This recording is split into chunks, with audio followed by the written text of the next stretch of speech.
Nella NG officiel. Nella NG. Écoute, like et abonne-toi à Nella NG officiel sur YouTube. Nella NG officiel. Pour l'actualité musicale congolaise, art et divertissement, écoute la voix d'or. Nella NG te dit toute la vérité. Scandale dans une boîte de nuit à Kinshasa. Je refuse de donner le nom de la boîte pour ne pas faire publicité gratuite. Il paraît que, je parle en termes de suppositions, reste vos oreilles vont écouter. Donc vous allez écouter ça de vos propres oreilles. Des vidéos que nous avons prises sur les réseaux sociaux et des propos de personnes qui prétendent être en contact avec des personnes qui étaient sur place et ont confirmé que c'était vrai. C'était lui. C'est quoi le scandale?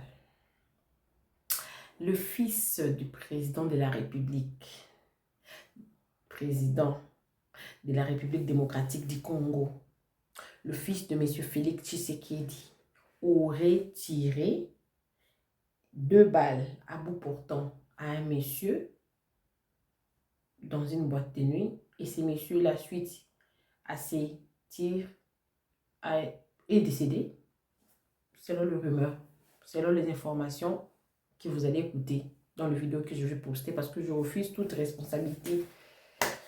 Je ne vais pas, ça c'est un meurtre, des accusations comme ça. Suite à une discussion, vous allez écouter ça chez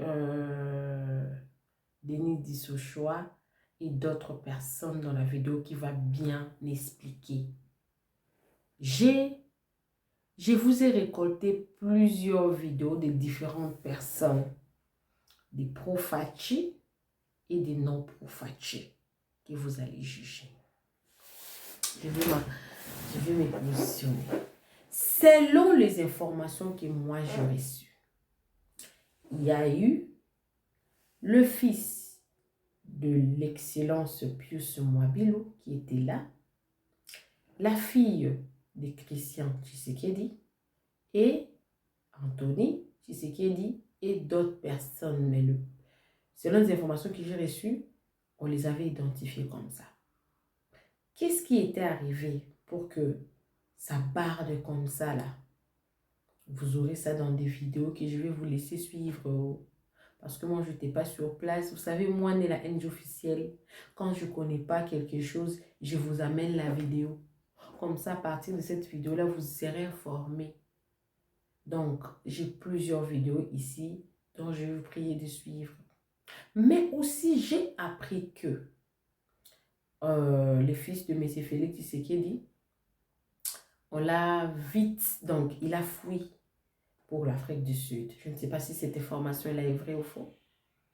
Voilà, il a fui. Il est ici en Afrique du Sud. D'autres personnes disent qu'il s'était défendu, c'était de la légitime défense parce que sa vie était en danger. Il y a d'autres personnes, pendant que cette histoire est venue sur les réseaux sociaux, oh non, le fils de M. Félix Tshisekedi n'est pas à Kinshasa, il est en Europe, vous mentez. Mais moi, j'ai vu des vidéos que je vais vous poster. Il y a la voix qui sort. Mais Anthony, mais comment il a pu avoir cette arme? C'était le nom d'Anthony. Mais est-ce que tous les Anthony sont des Anthony Tshisekedi? Mais bel et bien, il y a une photo de la fille de Christian Tshisekedi. La même habit. On dit quoi? Un habit. Le même habit qu'elle avait porté, elle a posté sur sa story. C'est le même habit-là qu'elle portait dans la boîte. Je suis... Notre pays... Oh, nous avons beaucoup de problèmes. Avant de vous poster toutes ces vidéos-là, hier, j'ai suivi une vidéo où il y avait une dame là qui parlait. C'est que du côté est là-bas, Goma, Bukavu...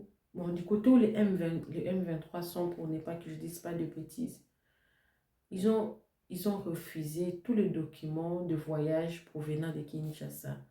C'est-à-dire qu'ils vont créer tout, leur monnaie, leur passeport, tout qu'on sort. De l'autre côté, l'accord que nous avons signé avec les Américains, il faudra que le Rwanda puisse quitter immédiatement ou la guerre cesse immédiatement dans notre territoire. Ils sont encore en train de se battre sur ça. Il paraît qu'ils ont annulé, je ne sais pas trop. Et quand je regarde des choses comme ça, en plein capital, 21e siècle, 2025, j'ai trop mal. J'ai trop mal. Même quand je fais semblant de ne pas parler des choses de notre pays. Mais je suis congolaise. Bien que beaucoup de gens m'insultent, rwandaise. Est-ce que ces visages ici, je peux être rwandaise moi? Hein?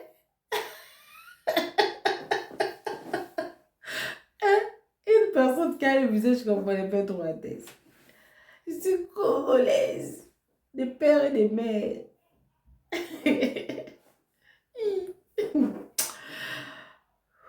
Mais ça fait quand même mal. Une personne a perdu la vue si c'est vrai que c'est lui qui a tiré par le fils du pays. Le premier citoyen de notre pays.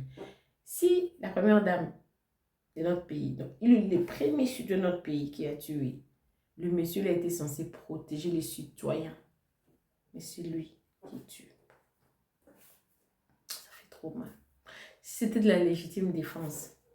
Je ne pense pas que Félix Tshisekedi, il se promène tout seul, il n'a pas de garde du corps. Sûrement, il y avait des gardes du corps pour ça. Donc, si c'est vrai, rien ne justifie son acte. Parce que déjà dans la boîte de nuit, il y a 2 vigiles. Il y a 2 personnes qui sont censées calmer le désordre. Donc, il n'y a eu aucun désordre qui pouvait amener quelqu'un à sortir son arme et à tirer à bout portant comme ça. Il n'y a aucune raison que ça sorte si c'est vrai. Là, c'est mon avis. Les gardes sont là. Les gardes de la boîte aussi sont là. Donc, réseau ZAD. Mais suivez toutes ces vidéos. Donnez-moi vos avis dans les commentaires. Notre pays, on voulait un changement. Mais au fur et à mesure, les années avancent. On s'est reculé. Maintenant, là, les Sud-Africains, ils sont déjà en 2026, 27, 28. Nous, on est encore en 2012. Ça fait mal, ça fait pitié. Suivez toutes les vidéos. Moi également, je suis avec vous, mais je ne reviens plus. Mais je vais attendre vos avis dans les commentaires. Il y a des personnes qui ont contredit l'information. Il y a des personnes qui ont confirmé. Mais moi, je ne sais pas. Je vous ai donné les informations que j'ai obtenues. Suivez toutes les vidéos. Moi également, je suis avec vous. Suivez. Mais écoutez très bien la voix. Hein? On cite les noms d'Anthony. Et on sort la fille de Christian Tshisekedi dans la boîte de nuit. Parce qu'il y avait des ordres. Suivez la vidéo. Moi également, je suis avec vous. Suivez. Putain de merde, depuis quand il y a les armes, Anthony...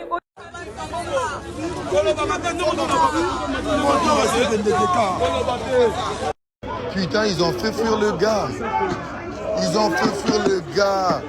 Ils ont fait fuir le gars. Merde, ils ont fait fuir le gars. Maman et Baba les bébés. On y va d'abord. On y va.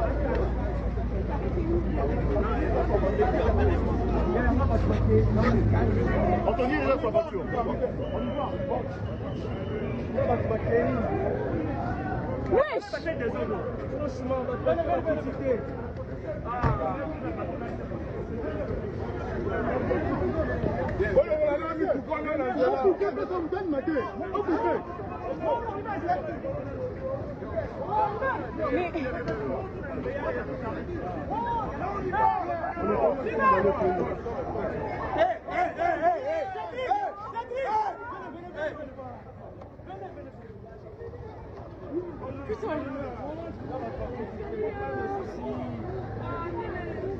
C'est quoi ça?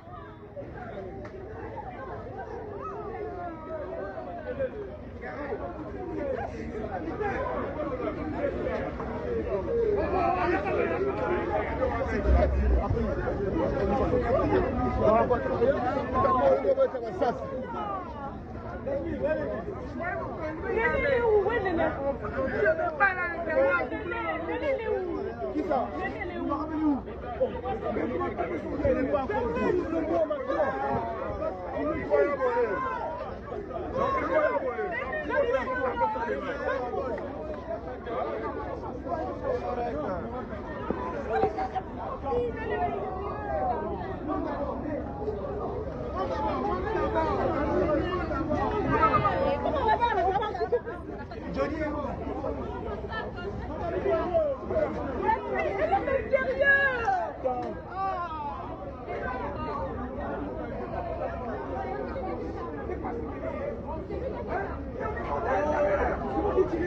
ose venir avec l'arme.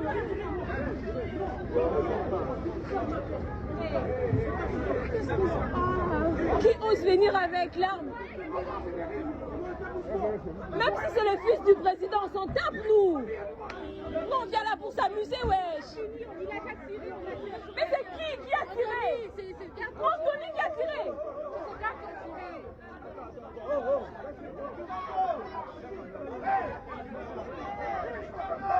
Hey, tu cherches quoi la merde? Qu'est-ce qu'il y a? Moi, mon père, c'est un général, hein.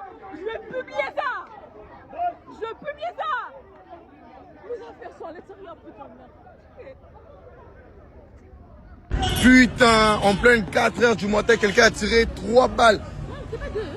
2 balles dans la boîte nouveau. 2 balles. What the fuck?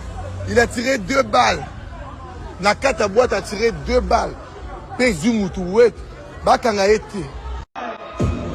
We outside. Yo, Tony, happy birthday, my nigga. We outside. We outside. We gonna start with it. Anthony, the Crown Prince of Congo, we celebrate his birthday. His whole gang celebrating. This is how we're doing it. Keep the club open. Wizard. Yo, Tony.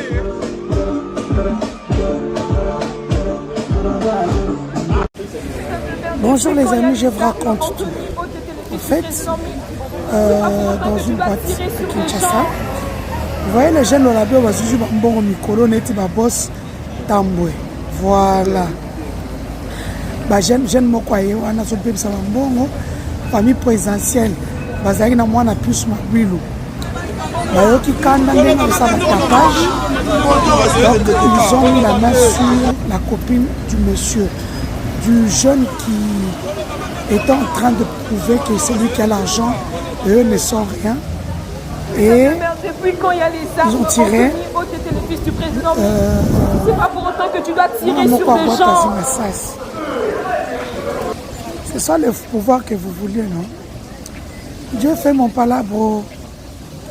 Non, on ne dit plus rien. On vous regarde. Ça, c'est pas dans le contrat, pardon. Ça, je dois le dire, c'est une info. Donc, un fils Tshisekedi est dans la tourmente avec le fils de Pius Mabilu.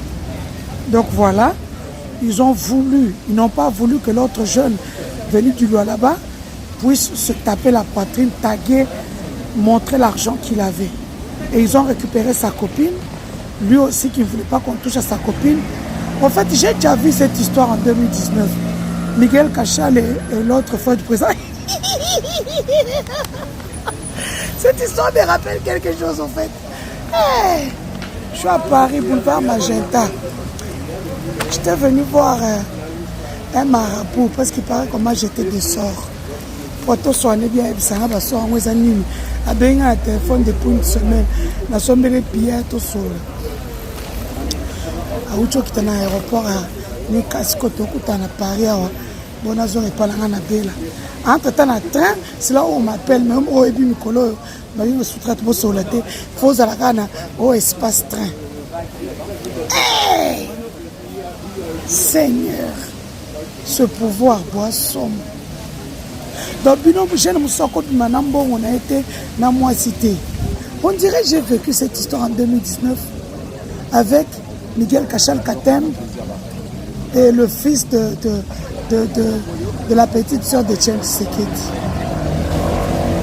Mais Miguel est un bon. Hein? Miguel a là ta problème. Et là, c'est la prison. Aujourd'hui, on le remercie, c'est très bien. Miguel a roulé la sous. Je suis au restaurant là, je suis à Paris, je viens d'arriver. très moyen tout Congo c'est ça. Donc je vais le scoop urgent. Bonjour peuple congolais. Naeko sala moi vidéo on a lombango par rapport ya makambo tozoyoka ya Anthony Tshisekedi ndinga bomaki mutu na boîte de nuit na Kinshasa. Peuple congolais, histoire on a zobeta histoire ya lokuta te za histoire vraie. Omoni na mokili biso bato to luka quand même Nzambe ya tozaka na principe moko o balobi ko sala na moninga te eloko yo kolinga basala yo te. Elingi kolakisa nini? Elingi kolakisa ke mwana oyo soki serveur oyo babetaki masasi azape mwana ya moto oyo abotaki ye ndenge babota Anthony Tshisekedi. Bana oyo babetami lokola mwana oyo Gigi Lito azali pe mwana lokola Anthony Tshisekedi. Mwana oyo Chris ba enlevaki bango na bana mususu bazali pe bana na biso ya Congo lokola Anthony Tshisekedi. Il faut pas to vivre lokola ba nyama. Elinko laksani ko vivre lokola ba nyama, vérité ango liboso na biso to boy kondima vérité wana parce que toza ba sentimentaliste. Parce que tolingi to beta maboko neloko moko ezangi mutuna makolo parce que tolingi ta mususu to milingisa na batu moko boyo oyo bolingo na bango eza vraiment na impact moko ti. Anthony Tshisekedi ake na boîte de nuit na 2h du matin. Akuti bana wana Chris na baninga na ena fille oya gabonaise azalaki copine Anthony Tshisekedi il y a quelques années bakabona na bango mwana wana koma na ekobima na Chris. Et tant bazaki na kati ya boîte bamoni Anthony akoti na bandeko na ye Clarisse wana da ba misusu bango lobelaki bango le côté parce que bayebi ke bazana bango lisusu na bolingo na Anthony Tshisekedi te et ko vanda ya bana wana bavandaki et sepeli si Anthony Tshisekedi te. Quelque temps après bana na bamoni ba moura baye ba encercler bango. Le temps ba moura ba encercler bana wana ba trouvaki yango étrange. Oh, le temps bango bazoloba Anthony Tshisekedi aye akomi ko menacer Chris. Moninga ya Chris Gigi Lito ayebi Anthony ayebi te ke Anthony na camarade ne bazana ba problème aye vers Anthony atuniye il y a quelque chose qui ne va pas ko tout na Gigi Lito atuni Anthony azui a kamolier litoi mobali lokola ye Gigi Lito azui li kofi a beti Anthony. Aussitôt a beti Anthony li kofi Anthony a komi ko beta masasi. Ye Gigi a ngunzami na se ba misusu wana nyo sotalaka masasi beti mutu ya mutu ozo position na ye. Tango a beti li kofi mbala mo ba moka ba zui mwana wana Gigi ba bandi ko beta ye. Ba beti ye ba zui mbeli ba chubie na lokolo. Tellement ba beti ye ba to ba sauver ba kimisa ye eza batu ya boîte. Ba kolo boîte de nuit. Soki ba garde pardon ya boîte de nuit. Nde ba kimisi mwana wana Gigi Lito. Et aussitôt tant massa se beti panique wana ekoti na boîte ba zui prince au Congo Anthony Tshisekedi ba kimisi mbangu abimi. Tout le monde a vu dans la vidéo ndenge bana wana bazolo ba Anthony aza déjà na voiture kuna. Bana na pe ba kosaki. Oh ya moi ça zo mat escalier azolo ba que non le fils du président a beti massa etc. Ezaki scénario.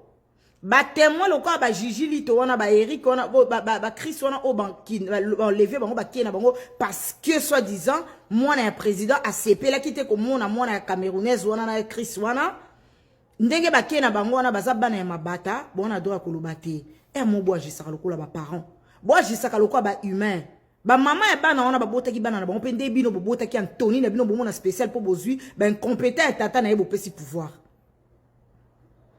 Donc, on a droit à colobater parce qu'il va présidenter. Anthony se permet de tout l'école, une histoire de tulle. Il faut tellement aya aller à beta bana batou masasi à ça la désordre parce qu'il y a Anthony à sa nani na RDC. Congo comme royaume pour Anthony bandarosa ba loti à commettre masasi. Mais on le cherche à l'est hein, il devait partir en l'est fait Kobunda Bitumba kuna. Ba botoli ba Bukavu ba Bunaga na ba Goma et lui c'est quand même Tekosima Mundu qui kobeta batou et il est à Kinshasa il fait quoi? Fait des bottines na estet. Pas qu'il y a ça qui criminel les kuna bomba M23 à botola mabele. Et il y a des parents oh bazana ban appel quoi bano le quoi la serveur oh ba beti ça c'est injustement le quoi la bano bazo torturer bango inutilement ba jana bo sali ya ko botol ba téléphone ya ko zo image na boîte bino bokanti ba yebi yango te ba yebi yango mais il y a justice moko ezali au dessus ba justice nyonso o eza corruptible te o yo ko faire payer bino bon matabo kita tant que biso sozo le tala na cette kota mabele il y a un Dieu au-dessus de tout o ya fouti sakabiso o esengeli pour chacun de nous. Pourquoi vous mona bana baninga lokwa ba soso lokwa mabata? To la ki na dossier à Francis Abilio awa. Bobomi mona bato injustement. Et pas à Gaël Nabino wana protégé par le même Anthony Tshisekedi et Christian Tshisekedi. Ti de l'homme wana ana kenda sans suite. Boye na histoire à Chéribé au Kende. Christian Tshisekedi Jacques Tshisekedi so ki ba simbi ya lembango boye na l'état. Ko funda bat na ba parquet etc. Lelo mwana nabino aye, criminel nabino, bandit nabino oyo, Koulou na Anthony, a beti bana batu masasi, balo bate pour une histoire qui ne tient ni la tête ni la queue. Mais nyonso wana, bozoe kolobake non, bino bon mona ki Anthony, donc toutes ces personnes qui disaient Anthony a beti masasi, ce sont des malades mentaux. Ce sont des gens qui n'ont pas de tête alors. Bango ba akina ye ba mona ki wana baza ba zoba ba éviter.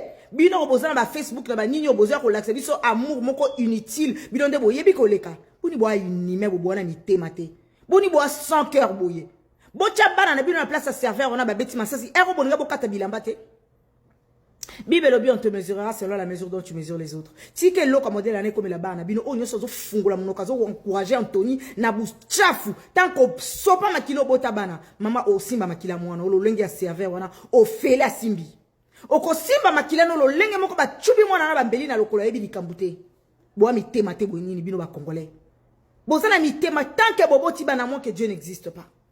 En moins que l'Ilobo Nzamba Lobi, on te mesurera selon la mesure dont tu mesures les autres. Et ça n'impacte. Sauf que ça n'impacte. Kota Likambo, défendre Anthony na lokuta. Oko simba makila ya mwana na yo. Oko yoka pasi ya mama ya tata o asopi makila mwana. Likola mwano ya Koulou na Anthony. Comment bino ba Congolais boa ba sadik boy? Comment boa na mite mate? Comment boa batute? Likola ba sepe la snabino likola ba bolingo mo inutile bo luka ya batu moko incompétent mi yibi moko batu mo bazanga tina. Hein? Bino bomo ya loka malamu Antonia sel pour betele maboko. C'est quoi cette racaille? Hein?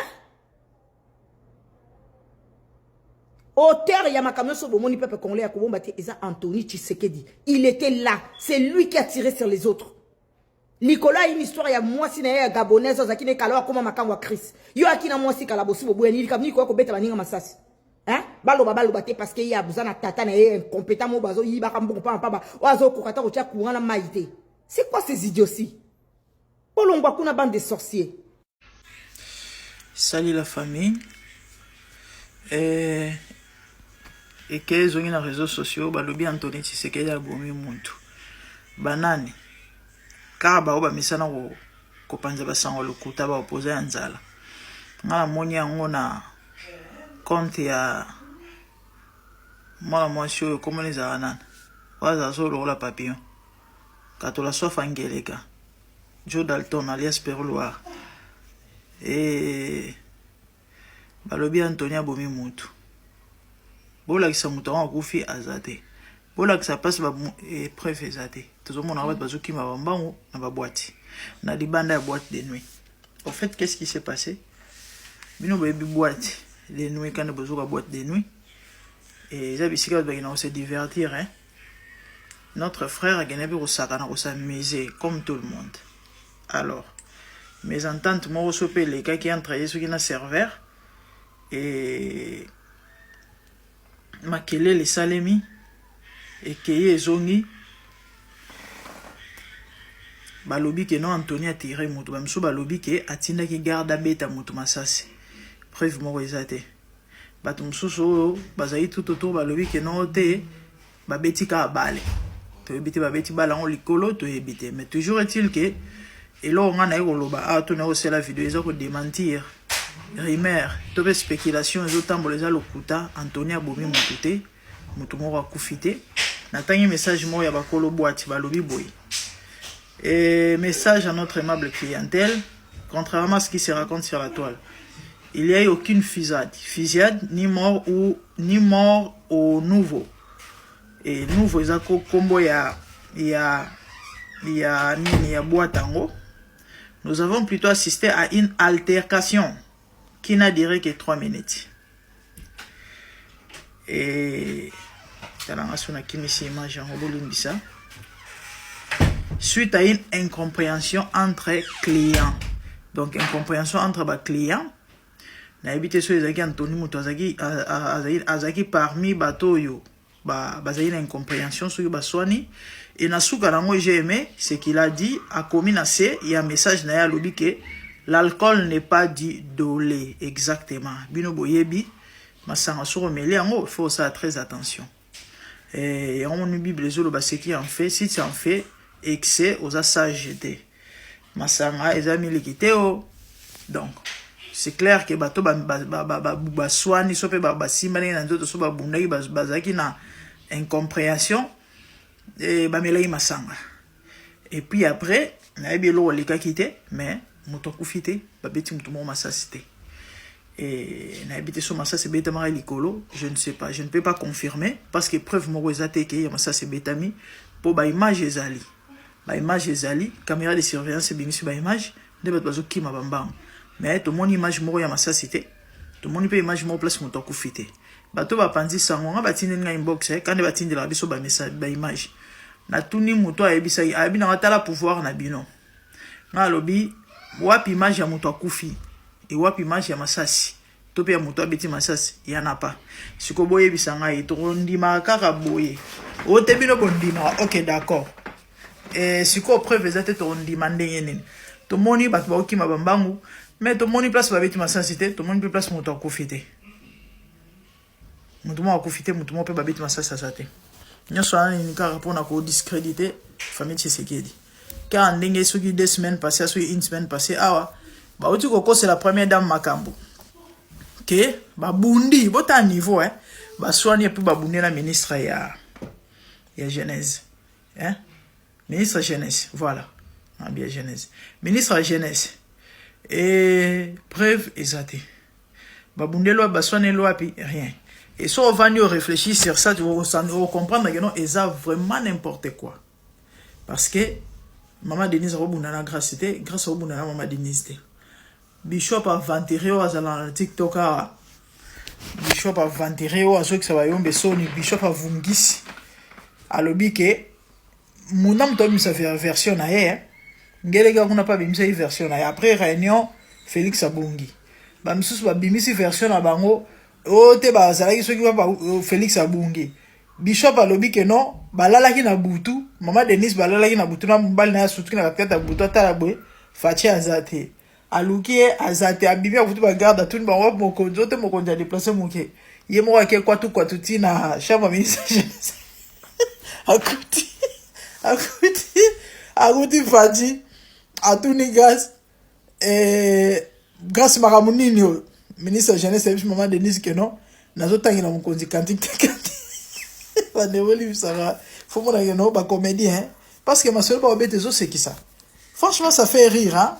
Na otangi la mukonzi cantique de cantique et babilo aboye il y a des gens qui croient ça ba bêtise aboye et ça ba besoin de mango et là ba yo kosa yeno mwana batu abeti mutu masasi ko za bon après c'est ça problème ana donc ça ganate il y a que ko sepelate ba lobi que non Saddam il c'est en téléchargement azakaka lo la Saddam wa ba na obeta batu masasi na boma batu kalaté de gris awa sepel et karaté a osala émission à 2 heures de temps Antonia Bomi Moutou ando raconter ba bêtises ando ba n'importe quoi et ba tondi baza ko liker baza ko beta maboko bazo kumisa e bato soni boza vraiment bato soni sikonga mutuna nga ora na mituna kakeza o peka lutte o peka combat o peka ka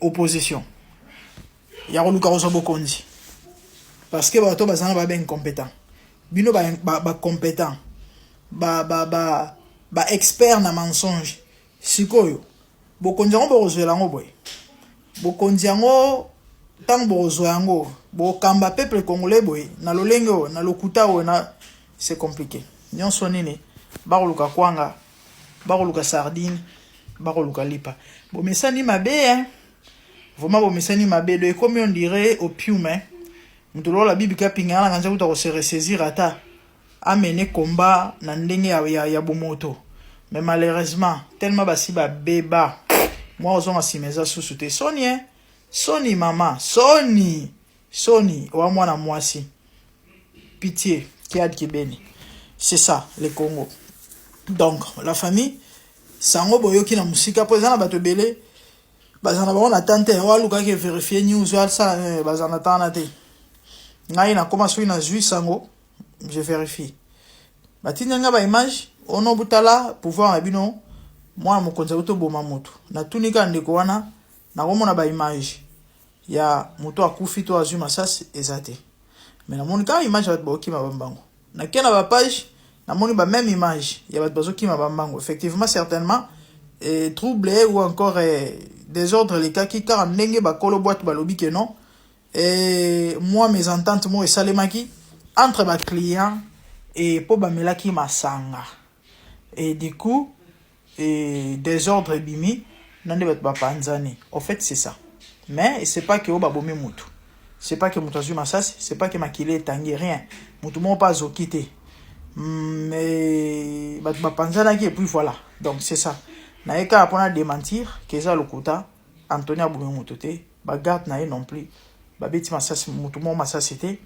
et mes ententes et bimai entre clients parce que ba melay masanga o ndenge o ba kolo barba lobby parce que message on attendait les bino ezali ya ba kolo boîte ba lobby et mes ententes entre clients ba melay masanga et sali moi ko tout anawana nandenge et makele les troubles des ordres mais ba panzane donc so ça c'est beta maki likolo je ne sais pas mais prévezate mutu mo pe azokite mutu mo pa kufite moi je ma société donc bato boyo ki sangwana bolongola na mutu na bino ke Antonia bomi mutu topé garde na ya bomi mutu makile tangi des ordres de troubles whatever et là au moins il est quitté donc tu vas to informer bino topé sabino et information solo bolana ba opposé nzalate ba koluka kwanga ba koluka madesu ya bana ba koluka mikanda na poto et nazo seka bino pe nazo kila bino mawa armée numérique rwandaise échec armée numérique rwandaise échec armée numérique rwandaise échec donc Sony 0 pour nabino yi bofi baliso bandeko babolingo na ye na pokwa na lelo parce que trop c'est trop soki bomoni na osala vidéo oyo tozali 21h20 awa na Royaume-Uni soki bomoni nga na osala vidéo na retard bo comprendre que trop c'est trop c'est que likambo ezali et tant que journaliste d'investigation journaliste professionnel soki eloko ebimi bandeko babolingo biso il faut toya to expliquer bino exactement eloko nini eleki parce que bandeko babolingo boyebi ke tobanaka na ba télévision tolongwe na ba télévision toke na ba Facebook YouTube lelo tozo se retrouver na TikTok pona nini juste parce que ya musala nanga communication c'est-à-dire tokokita tina niveau na bino trop bas parce que basse c'est l'équipe mingi bandeko babolingo na biso ba congolais quand je dis biso moi 1% ya ba congolais parce que eza ba congolais nyoso te o ba na bassesse bandeko babolingo 1% wana o ba na molimo ya tribalisme o ba baza na facilité à ko manipuler bango soki ba monika vidéo eleki na réseaux sociaux ba moni image vidéo mutu moko aye koloba likambo sans ba vérifier bon on appelle ça bango pe torte hein patu musu ba na capacité wana te hein patu musu baza pena na na mwa mayele wana te ya koluka kosala analyse koluka kolaba vidéo eye pona nini est-ce que vidéo ekokozala ya solo ekokozala ya lokuta Est-ce que makambo moto azoloba oyo? Est-ce que moto azana problème na moto wana te? Est-ce que moto azoloba makambo yo? Est-ce que ça loba makambo malamu pona moto songolo? Moi ba analyse wana ba deko ba bolingo, bo bakisa, na lobika mwa ndambu. Vidéo eza mukuse bino bo bakisa. Eza na bato ebele bazo réfléchir te. Ba osala ba analyse te pona ko comprendre que moto soka ye aeli nini. Parce que bato lokuta to yebi bango e bobo sanate papa na biso Patrick Mouyaya.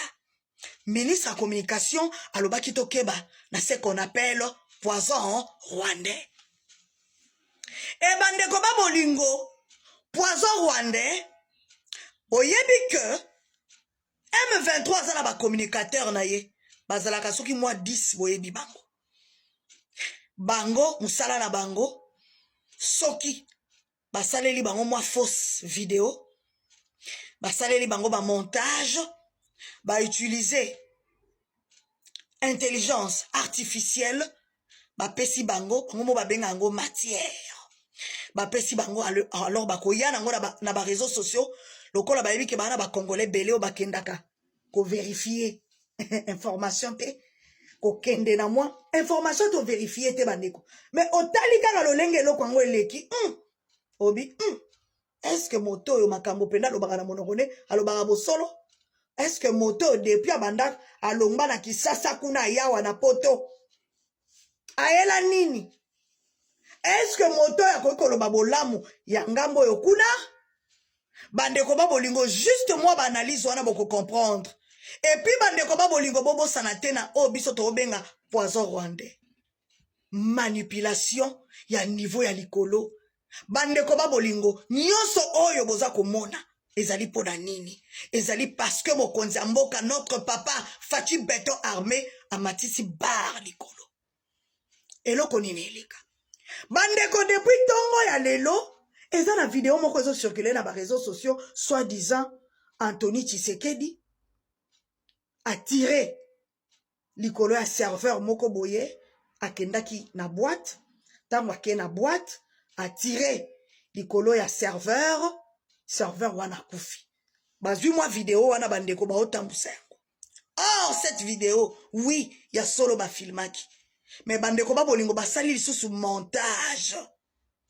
Je suis du domaine na yebi makamna oloba. Bazui vidéo bango moko ba filmer. Ba sali ba montage na bango pona ko salir le chef de l'État. Pona ko salir ba autorité congolaise ya mboka na biso Congo. Bandeko toyebi cible na bino. Toyebi target na bino. Cible na bino eza Anthony Tshisekedi te. Bolingi de bo salir le président de la République. Ndenge bo banda déjà Tshisekedi asali bo esimbite. Christian Tshisekedi asali bo etoya toye tolongoli ba fausse information na bino ba mensonge na bino tolongoli yango. Boye komi au première dame ba audio ek mata ekita ekeye zongi ba audio masolo buzoba ya lokuta esimbite. Bolongwe ekomi ote première dame na Grace Koutino bandeko ba bolingo tolongoli yango esimbite. Bandeko ba bolingo lokola bozolinga bo distraire biso bolongola biso na actualité oyo modèle mokonza matisi Congo likolo Congo sur le plan international bandeko ba bolingo moto nyonso zotanga komba Congo même awa na chaîne nationale na biso BBC likala na époque ya Kanambwa BBC etikala kobeta lisolo ya Congo te ba journaux na biso ya mboko etikala kobeta masolo ya Congo te mais lelo oyo bandeko ba journaux na biso awa na Royaume-Uni bango kutu mutu ba explica biso boyebi moko ya ba journaux ya mboka na biso bango mutu ba yebisa biso ke ba militaire rwandais ba kufi lokola ba soso bazo kundaka bango na ba fausse commune bibembe mususu ba omema bango mbango ba ocha bango na ba mituka oyo ba pick-up oyo ya ba militaire bazo kende kubwaka bango na cimetière kuna wapi na mboka moko na Rwanda kuna boyebi yango. Est-ce que ba information ne utaki pa na biso e utaki e pa bazungu awa na Royaume-Uni bandeko ba bolingo po balongola makambo ezo salama na est to ebisa kibino ke mokonzi mboka 14 000 jeunes bien formés o tozwaki kuna na Okatanga na moment na oloba na bino bazakuna na Est Congo elongo na ba wazashu elongo na FRDC bandeko ba silisi ko silisa ba militaire rere boyebinga na benga bango ba militaire rere kutute rere po bango balobaka je suis congolais e bandeko ba bolingo na ebisaki bino hier tant na salaki émission na TikTok boyebina lekaka chaque jour chaque 19h na TikTok bandeko bokotaki live tozalaki au moins 12 000 bandeko ba bolingo tant na silisi live totalaka toujours chiffre 12 000 personnes balandaki biso lobi bandeko ba bolingo na expliquaki bino nini na lobaki na bino 987 officiers militaires au président Longamoke à Rwanda auti kolongola pona 3000 et quelques militaires rwandais bakufi wapi kuna na Est Congo.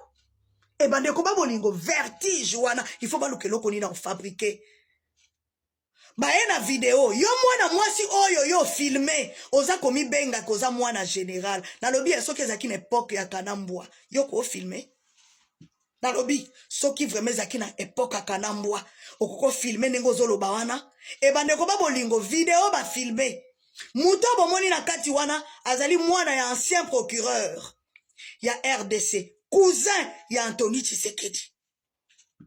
Donc azali mwana ya ndeko ya mokonzi ya mboka. Batu nyonso bayebi ancien procureur wana na kombo ya Mumba. Mwana na ya mobali wazali cousin ya Anthony Tshisekedi. Soko tali bango bakokana. Ezaka lokola grand frère nanga na mwana ntsuka na biso soko zui Placide na Yannick ndenge moko.